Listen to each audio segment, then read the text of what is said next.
Sound of a strumming guitar, gentle city ambiance. Gather round, you cat-chewing dreamers of Nairobi.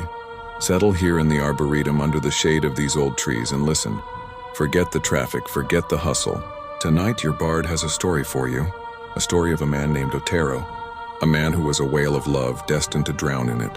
You see, in the world of Otero, life wasn't a blank page. It was a pre-downloaded file handed to you before your first breath. And that feeling you get, déjà vu? That ain't some cosmic mystery, my friends. It's a punishment. A glitch in the system, reminding you of the script you're forced to follow. Otero's glitch was a big one. He remembered too much. He remembered his destiny was to love with the force of a tidal wave and to be swept away by it every single time.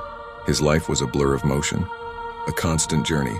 He lived on trains, on ships in the back of rattling matatus that screamed through the streets like metal beasts. Each journey brought a new face, a new passion. His curse was this: he was magnetic, irresistible. But every affair, every heated glance, was just another step toward his own ruin. It was a cycle of love, betrayal, and exile playing on a loop he couldn't escape. Then came the Baltic Triangle. On a cold, gray sea aboard a ship cutting through the waters between Helsinki and Stockholm, Otero met Maria. The air crackled. It was instantaneous, that Titanic level, we're all doomed kind of love. But of course there was a catch, there's always a catch. Marja was tangled up with a man named Tony. Tony the smuggler, a man with cold eyes and a heart full of shadows, and what a tangled web it became. It wasn't just a triangle. Oh no, it was a whole quartet of sin. You had Tony, the possessive smuggler. You had Maria, the woman torn between two worlds. You had our Otero, drowning in a love he knew was poison. And just to make it a real mess, throw in a pastor hypocrite, complete with his own string of mistresses, all somehow connected, all betraying each other, drowning in a cocktail of lust, lies, and pure desperation.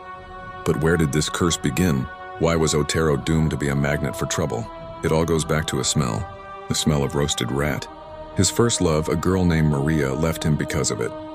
She couldn't stand the scent of his poverty, the mark of his struggle. That single moment of humiliation branded him. It was the rat's curse.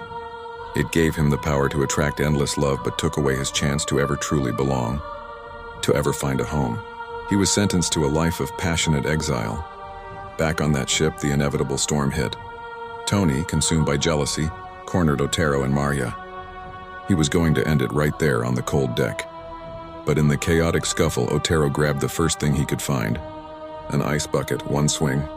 A single, clumsy, desperate act.